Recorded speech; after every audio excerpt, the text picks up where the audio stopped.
Le bel esprit. Oh oui.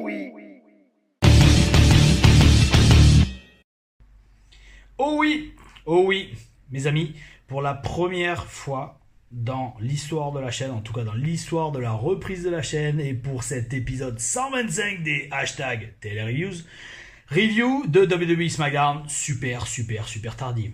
Pourquoi? Parce qu'elle n'ose pas se montrer, elle est juste à côté de moi.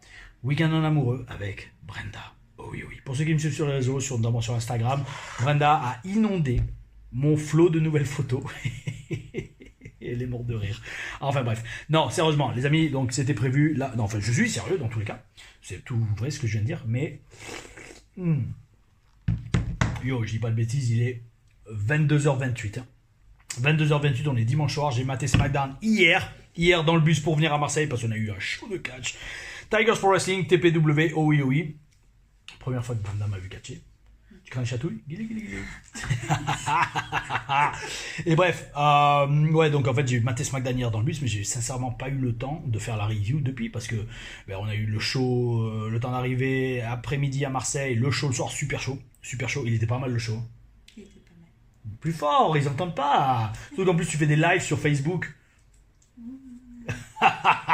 Elle est comme mon neveu, elle est timide.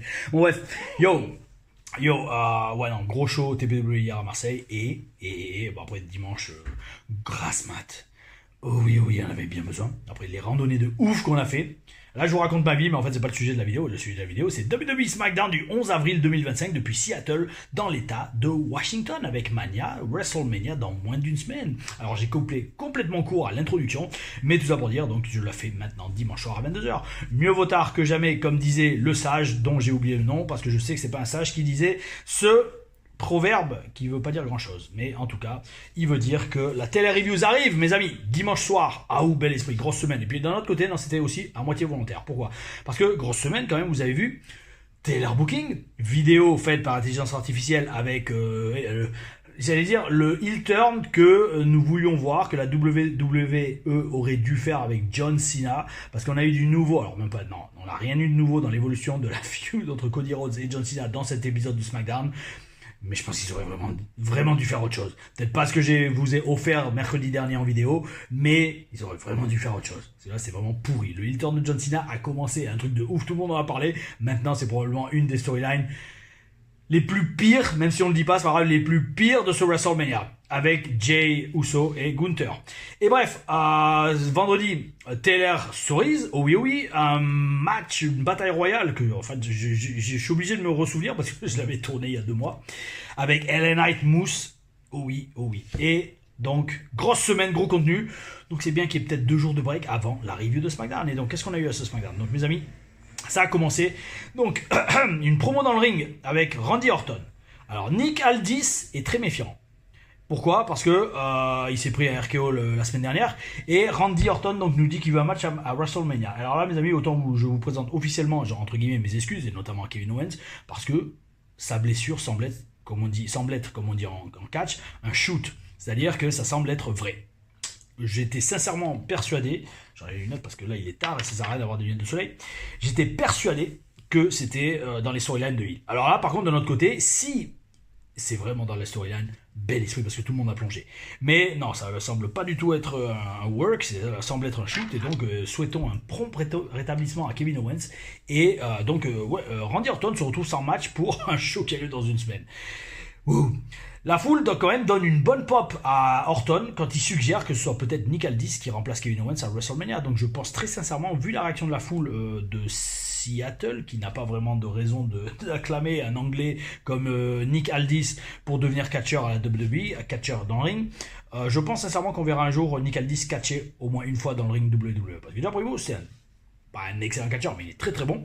Et il a un gros physique. Un gros physique et une gueule. Oh oui. Donc ouais, je pense que vu la réaction de la foule quand Orton a dit suggérer que ce soit lui à Mania, c'est un test. En général, ils font un test avec l'univers de la WWE pour voir un peu la réaction des gens. Et la réaction était très positive.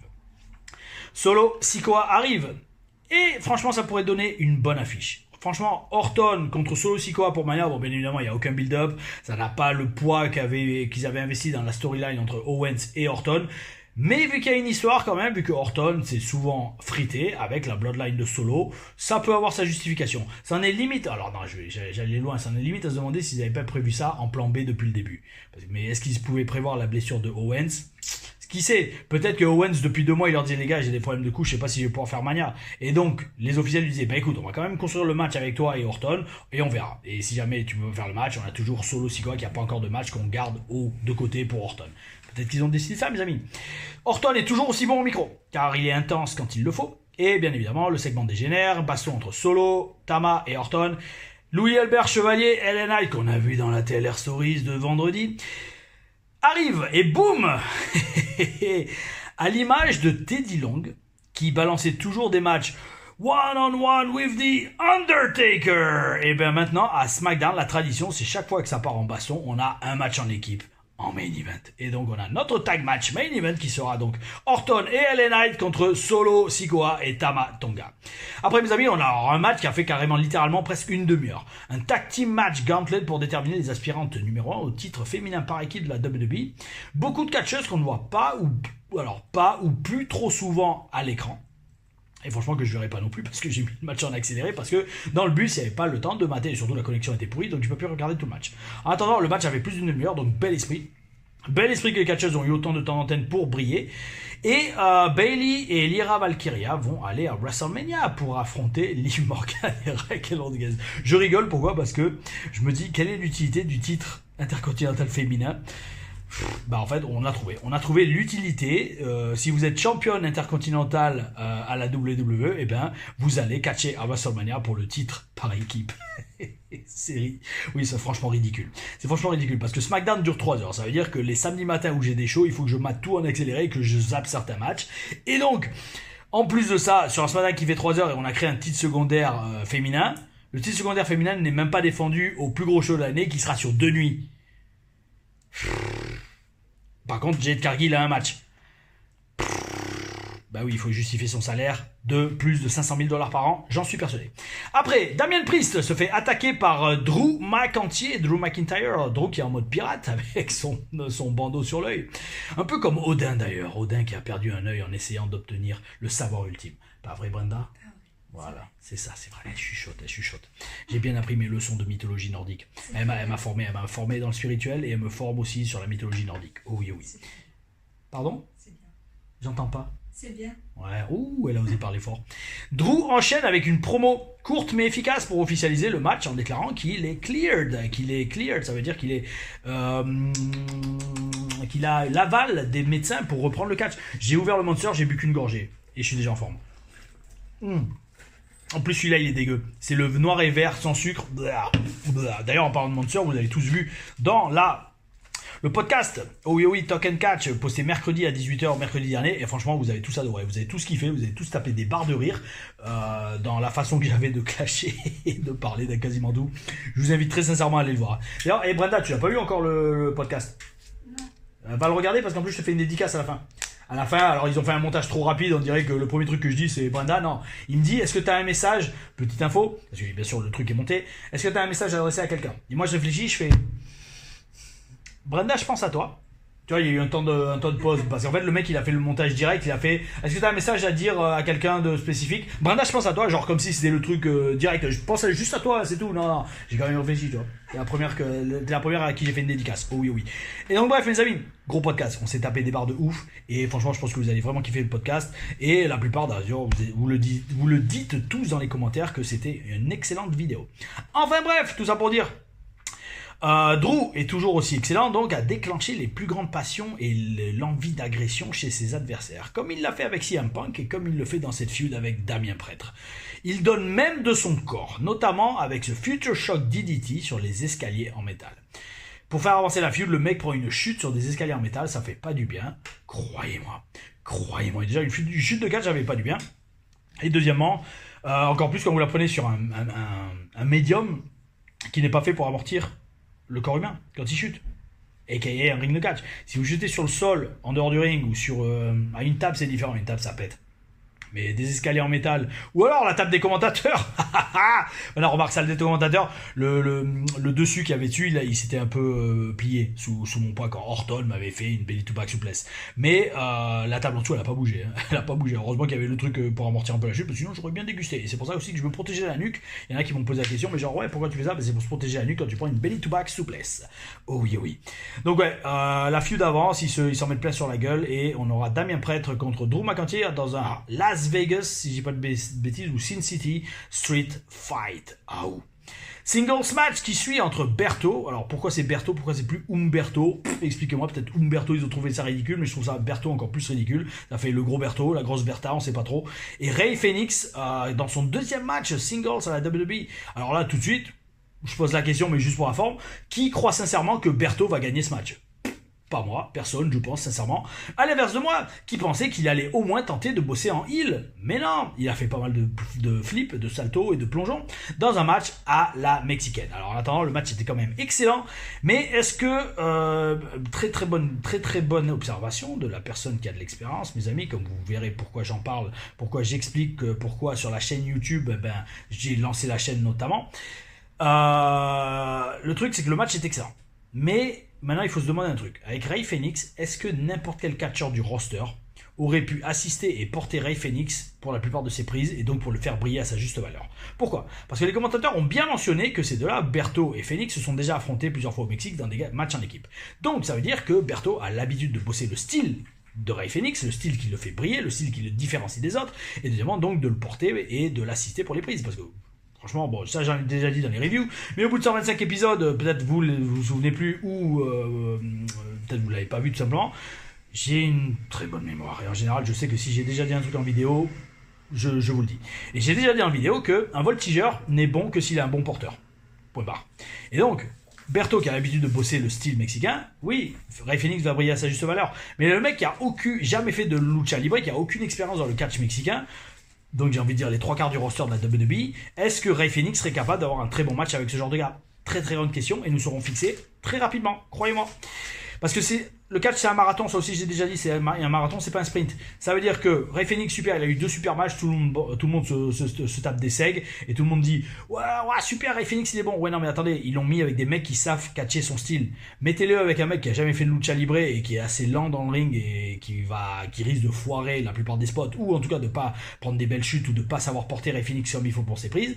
Là, ça va être une histoire différente. Oui. Et c'est pour ça que Sin Cara n'a jamais brillé à la WWE. Il n'a pas su s'adapter au style de catch américain. Et surtout, personne n'arrivait à s'adapter à son style de catch. Aussi, ça, c'était très important. Alors, attention, je dis pas que Rey Fenix va pas briller à la WWE, mais je vais dire que il faut, dans un sens, comprendre que quand vous êtes un voltigeur, beaucoup de comment dire, du mérite va à votre adversaire qui vous porte pour vos prises de voltige. Oui. Victoire prévisible de Rey Fenix. Sa séquence par contre d'enchaînement à la fin, ça j'en ai parlé hier sur le show avec mes adversaires après coup, je leur ai expliqué que la séquence d'enchaînement de Rey Fenix avant sa victoire est excellente. Je kiffe. Et pour savoir de quoi je parle, venez faire un stage avec Tom Larifa et je vous donnerai les détails. Parce que là par contre c'est des petites remarques d'insiders qui n'ont peut-être pas leur place sur YouTube. Peut-être dans une vidéo, on verra. Comment construire un bon comeback dans un match de catch. Vidéo très émouvante à suite à ça pour montrer l'étendue de la relation entre Paul Heyman et CM Punk. Alors, ça annonce encore plus la trahison d'Heyman, on dirait, parce que là on est en train de nous faire croire, d'essayer de nous persuader que Paul Heyman et CM Punk, c'est pour la vie. Ok. Paul Heyman et Roman Reigns, c'est pour la vie. Ok. Donc là on est en train de nous faire avaler ça pour que on ne voit pas venir Paul Heyman et Seth Rollins. Mais ça reste très intéressant. Ça donne de l'enjeu pour ce match. Singles match entre Chelsea Green et Zelina Vega. Vega gagne par count out. Franchement, no comment. Le booking de Chelsea est absolument pourri. Elle n'a pas de match à Mania, si je dis pas de bêtises, peut-être dans le pre-show, mais donc elle n'a pas de match à Mania. C'est une honte. Elle est excellente dans ce qu'elle fait. Elle est championne américaine. C'est comme si en fait, et franchement ça je l'ai ressenti et je le ressentais déjà à NXT quand j'étais. D'ailleurs en parlant d'NXT, il y en a un qui m'a fait rêver, je sais plus, excuse-moi frérot, j'ai oublié ton pseudo, mais il m'a partagé le lien d'une vidéo qui a été postée aujourd'hui il y a quelques heures sur la chaîne WWE NXT qui est le titre de la vidéo littéralement: Le Fort rase la barbe d'Enzo. Oh oui, Sylvester Le Fort en titre d'une vidéo WWE. Bel esprit. Bref, donc à NXT quand j'étais et que je rasais la barbe d'Enzo, Et je vous ai tout expliqué dans la Taylor Stories numéro 1, où je vous explique le backstage et tout ce qui nous a amené à mon match à NXT TakeOver contre Enzo Amore, le 11 septembre 2014. En fait, c'est comme si certaines storylines étaient bookées à la va-vite. Comme si les scripteurs, ils investissaient tout sur les storylines des main eventers, et après il fallait remplir encore 1 heure de show, et allez, on va vite faire ça, et voilà. Et en fait, j'ai l'impression que c'est ça. Le booking de Chelsea et du titre américain, il est pourri. Il est dégueulasse, alors que la meuf, elle sépare le micro, son petit clan là avec ses services secrets, c'est super, c'est gold pour avoir de la hit, mais on les voit jamais, et quand c'est booké, c'est de la MERDE. C'est bizarre. Enfin, c'est bizarre, oui, c'est bizarre, et c'est ce que je ressentais déjà à l'époque où avec Marcus, on était là, on regardait qu'il mettait tout derrière les Finn Balor, tout derrière les Sami Zayn et les Kevin Owens déjà à NXT, et après les autres comme nous, là, les légionnaires, on avait des gueules, on était français, il y avait rien à faire pour nous booker, mettez-nous un micro, laissez-nous avoir de la hit, laissez-nous faire une promo et on fait briller n'importe qui. Nous, on était dans des angles où j'attaquais Enzo avec une tondeuse à la fin d'un match, sans raison. Allez comprendre, mes amis. Allez comprendre. Et allez comprendre aussi pourquoi ils ont fait tourner Heel John Cena. Pourquoi? Parce que dans le segment d'après, on a in-ring promo de Cody Rhodes. Alors Cody, il est là avec toutes les ceintures de WWF. Bel esprit. C'est le seul truc bel esprit de la promo. Parce que, encore une fois, encore une promo fantôme. Parce que Cody Rhodes annonce dès le début que John Cena ne sera pas là ce soir. Et franchement, limite, j'ai mis en avance rapide, vu que la WWE n'a pas booké le heel turn tel que vous l'avez peut-être vu dans la Taylor Booking de cette semaine. C'est débile, c'est pourri. Ils auraient pu tellement faire avec le heel turn de John Cena. Là, c'est fade. Et le pire dans tout ça, c'est qu'on verra, je sais pas si je fais une vidéo pronostic de Mania, mais s'ils font gagner Cena, ça dépend comment ils le font. Intervention de The Rock, intervention de je sais pas qui, mais non, ça sera pourri. Parce qu'en fait, là, vous déféquerez littéralement, vous poserez une pêche sur Cody Rhodes, qui a littéralement mené la barque WWE toute l'année.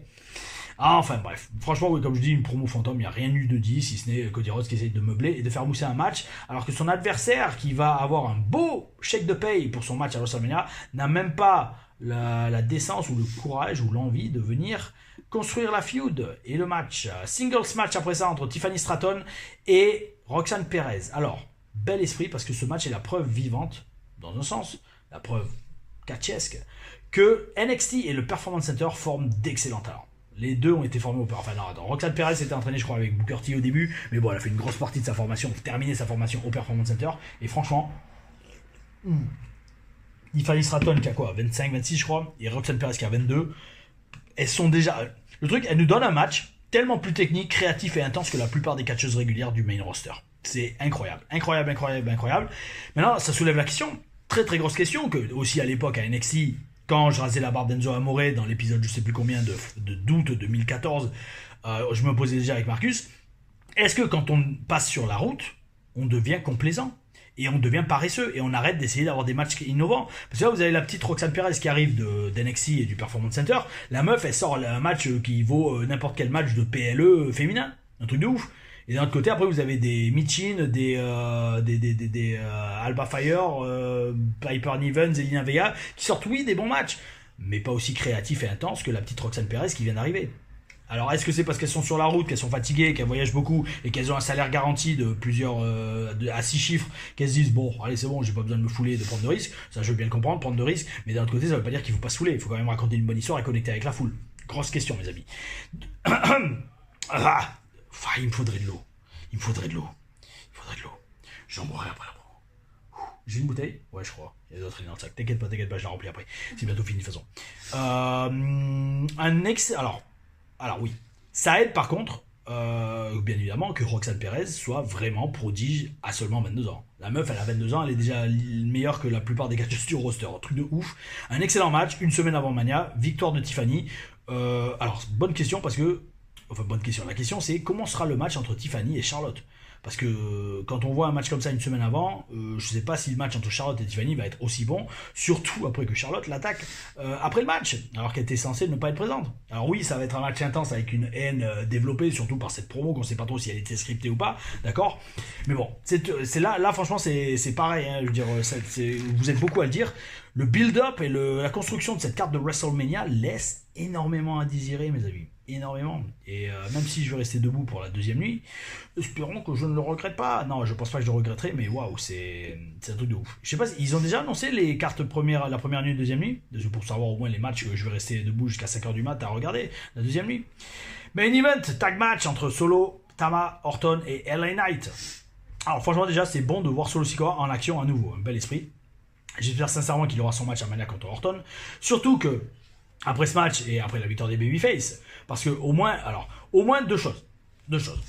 LA Knight a eu une victoire avant de donner le titre sur un plateau à Jacob Fatu, qui le défonce après le match, hein. Sous les acclamations de la foule d'ailleurs, un truc de ouf. Le truc c'est que, je vous le redis, hein, alors j'allais dire, je vais même pas dire j'espère me tromper, parce qu'en fait non, j'espère pas me tromper, parce que si Jacob Fatu ne bat pas LA Knight clean et facilement entre guillemets, son push est flingué dès le début. Le truc c'est que LA Knight, je l'avais déjà dit, va littéralement lui offrir le titre sur un plateau. Parce qu'en fait, avec le booking de Fatu, comme je dis, je ne le vois pas avoir un match 50-50 compétitif avec un mid-carder comme LA Knight. C'est triste à dire, c'est malheureux. LA Knight qui est un des meilleurs dans le top 5 des mecs au micro à la WWE, le mec c'est devenu un mid-carder. Un glorified mid-carder, comme on dit, un mid-carder glorifié qui va se faire défoncer par Jacob Fatu et lui donner le titre américain que, je ne sais pas s'il va le garder longtemps Fatu, mais ça va le propulser très rapidement sur la scène du main event. Une construction à l'ancienne où avant de devenir main event et de devenir champion du monde, on passait par le titre secondaire qui était le titre intercontinental masculin, sachant que les titres secondaires féminins intercontinentaux et américains sont complètement inexistants à la WWE. Oh oui, oh oui. Et une chose qui n'est pas inexistante, ce sont vos questions. D'ailleurs, il ne m'en reste plus beaucoup, donc mes amis, continuez à poser des questions, parce que je pense qu'on va pas très rapidement, mais oui, dans quelques reviews, dans quelques épisodes, peut-être aux alentours de l'épisode 130-135, on n'aura plus de questions, et donc je ferai que des reviews. Je ne répondrai plus à vos questions, parce que j'ai répondu littéralement à peut-être une bonne 130 questions depuis que j'ai repris la chaîne le 20 juillet 2024. Oh oui, oh oui. Ciel Azur. Oh oui, tu postes moins, mais bel esprit, on sait que tu es occupé, tu nous l'as dit. Ciel Azur, ou Terre et Karat. Tu me dis, moi, alors j'ai raté Raw cette semaine, c'était, j'ai pas la vidéo dans laquelle t'as posté, je me suis endormi avant la diffusion sur AB1, et je n'attends rien de fantastique avant Elimination, non, c'était quoi, Elimination Chamber? Non, bon, je sais plus. Bon, bref, très hypé par ton idée de Taylor Booking, parlant du booking, justement, j'espère aligner à la plus grande justesse de l'univers, oh oui, des 6 participants à Elimination Chamber, ou la cuisse, pourquoi EL? C'est pas EC plutôt? Bon, bref. Bon, tu m'as vendu du rêve pour le combat par équipe féminin, d'autant plus que la présence conjuguée de Liv, Morgan et Yosuke est un facteur de motivation. Je vais m'arranger pour jeter au moins ça. Oui. Maintenant, à toi qui aimes bien la philosophie. Alors ça n'a même pas un rapport avec le catch. Je me suis interrogé sur le sujet suivant. Est-ce que l'intelligence artificielle n'est pas la véritable définition de la bêtise? Vous avez 1 heure. Eh bien, très très bonne question. Pourquoi? Parce que ça rend Brenda littéralement fou, mais je passe mon temps sur ChatGPT. Dès que j'ai un moment, je fais des montages vidéo. Pas vidéo, alors vidéo, oui, vous l'avez vu, dans la Terra Booking, et je fais des montages photos, enfin, c'est pas moi qui les fais, c'est l'intelligence artificielle, mais tu la guides en lui donnant les instructions qu'il faut. Et là, le bon délire que j'ai eu, enfin, c'est même pas que je l'ai eu sur Instagram, non, sur Facebook, sur le Facebook d'un pote, qui se souvient des crados. Vous vous souvenez des crados? Dites-le moi dans les commentaires, les crados ou les crados. C'était ces cartes qu'on collait là dans les magazines. Et en fait, maintenant, pas mal, ChatGPT peut faire des modifications, des modifications de photos en mode crado. Et ben là, j'ai commencé. Alors regardez, bougez pas, on va faire ça. Oh oui, Tom Larufa en mode crado. Alors il y en a une autre, hop, celle-là elle est pas mal aussi. Et la dernière en spartiate, elle est pas mal aussi. Donc bref, qui se souvient des crados? Et donc bref, pour te répondre, est-ce que l'intelligence artificielle n'est pas la véritable définition de la bêtise? Non. Tout dépend de l'utilisation que tu en fais. Si, comme je l'entends, ça devient la mode, tu vas sur ChatGPT pour faire des dissertations que tu dois rendre ou des contrôles, réviser des contrôles, là oui, c'est complètement débile parce que bon, c'est l'intelligence artificielle qui va bosser pour toi. Si tu t'en sers comme un outil pour accélérer ton processus de création, qui vient de là à la base, enfin qui vient de ton esprit ou de ton âme créatrice, non. Au contraire, c'est un très bon outil. À quoi je pensais? Je pensais à une autre comparaison qui était... C'est comme utiliser... Et regardez, vous pouvez couper un arbre avec une hache ou avec une tronçonneuse. Est-ce que utiliser une tronçonneuse pour couper un arbre, c'est forcément faire preuve de faiblesse ou faire preuve de paresse? Aujourd'hui, personne ne va dire que oui. Aujourd'hui, dire, ah, mais non, tronçonneuse, ça te fait gagner du temps, tu peux couper plus d'arbres, tu t'économises de l'énergie, et voilà, quoi, c'est un outil. Tout le monde va voir une tronçonneuse comme un outil comparé à la hache. Il y a un meilleur outil que la technologie la technologie vous permet donc de faire de gains de force, de temps, etc. Pareil pour moi, je vois ça pareil pour l'intelligence artificielle. Vous avez une idée, ok, je vais la mettre en place, donne-moi une image, une représentation visuelle de mon idée. Ok, pas mal, change ci, change ça. Et en fait, vous arrivez quand même au résultat que vous vouliez en guidant l'intelligence artificielle. Si vous l'utilisez comme ça, pour moi, c'est un excellent outil. D'autant plus que, comme je dis, un jour, je vais me mettre à peindre des photos sorties par intelligence artificielle. Et là, au final, c'est exactement comme si je prenais une photo ou que je la retravaillais sur Photoshop pour pouvoir la peindre, sauf que là, je gagne de temps énorme au lieu de passer des heures et des heures sur Photoshop ou des heures et des heures pour faire la photo en studio photo et bien évidemment alors débourser plein de thunes. Et ben là, avec quelques clics sur ChatGPT, en moins de 5 minutes, j'ai la photo que je peux peindre. Et là, c'est parti, boum, les coups de pinceau. Et au final, je reste quand même créatif parce que je peins littéralement le tableau. Donc voilà, pour moi, intelligence artificielle, c'est pas la définition de la bêtise si tu sais l'utiliser et que tu t'en sers encore une fois d'un outil pour faire avancer ton processus créatif. Si tu t'en sers par paresse pour faire le boulot à ta place, alors oui, là c'est même plus la définition de la bêtise, c'est plus la définition de la paresse. Mais qui dit paresse dit forcément bête parce que quand on est paresseux, on n'accomplit pas et on concrétise pas son plus haut potentiel. Et donc ça, c'est pas bel esprit. Par contre, si vous le faites, oh oui, oui, bel esprit. Mes amis, si vous le faites, tout comme la review de SmackDown, Tele Reviews épisode 125, que je viens de finir et que je vais uploader dans la foulée, donc elle sera là peut-être vers 11h30, minuit, dimanche soir. Eh bien mes amis, merci d'avoir attendu, merci d'avoir regardé cette vidéo. Demain, oui d'ailleurs il faut que je la publie, enfin en première, TLR AM, 17h30, là il n'y a pas eu de vote parce que ça va être une TLR AM que j'ai tournée peut-être en janvier, donc il y a 3 ou 4 mois, et c'est un autre match contre Miseria, mais un match d'excellente là aussi qualité comme toujours contre Miseria. On se verra, alors là mardi normalement dans les temps bien évidemment pour la review de Raw, et grosse semaine la semaine prochaine. TLR Stories, je vais me débrouiller pour qu'elle soit publiée mercredi. Backstage à WrestleMania 30. TLR Reviews, j'imagine, de SmackDown. TLR Reviews durera, et après, grosse journée Mania dimanche prochain. On en reparlera dans les reviews qui arrivent, mes amis. Gardez le bel esprit. Oh oui, oh oui, ah oh.